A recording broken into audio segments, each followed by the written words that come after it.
Black Sea Extensions, mga kabida. Kayo ang bida. Sa mga makapanood ng video na ito at taga Black Sea Extension ka at na-recognize mo ako, sabihin mo na kaagad. Kailangan alam mo yung YouTube channel ko dahil may pa-premium akong ibibigay sa inyo sa mga nakakilala sa akin.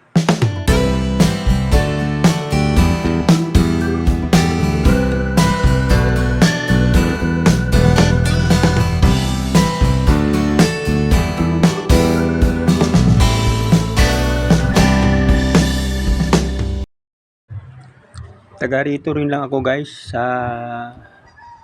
Black Sea Extension, mga kabida.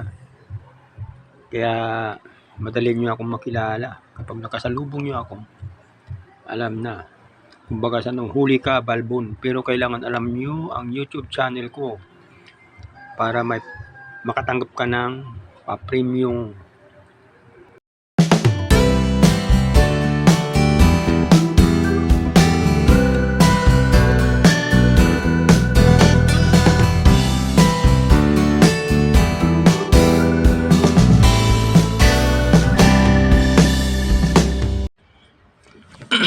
Alam niyo mga kabida,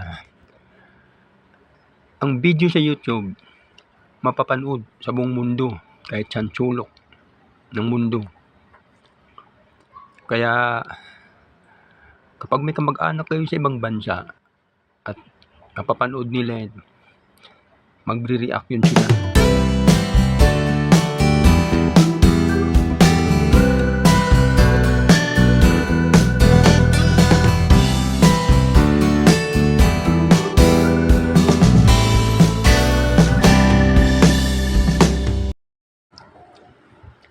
Akalain mo ba naman ang lugar na ito dati lang taniman ito ng mga gulay?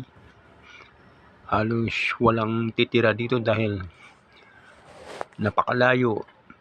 Bukod sa malayo, walang katao-tao. Nakakatakot dati dito guys, extension. Pero tingnan nyo, bigla. Malaki ng pagbabago. Ang dami ng tao. Tapos nagtaas pa yung presyo ng mga bintahan dito ng mga bahay.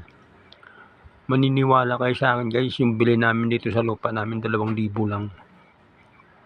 Yung iba nga pinagpapalit lang ng ng buti ng alak.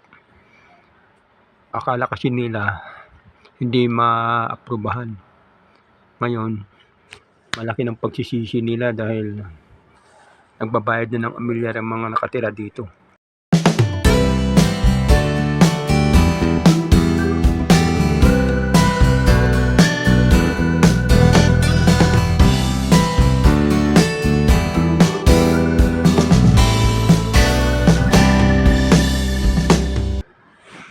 Yung mga naglalakihang bahay dyan sa labasan, alam nyo kung magkano ang presyo mga kabida? Tumataginting ng tag 1 million, 1.5 million. Grabe. Akala mo kumpleto na yung papel. Ang binabasihan nila, bayad na raw yung lupa nila. Kaya gano'n na lang kalaki ang presyo.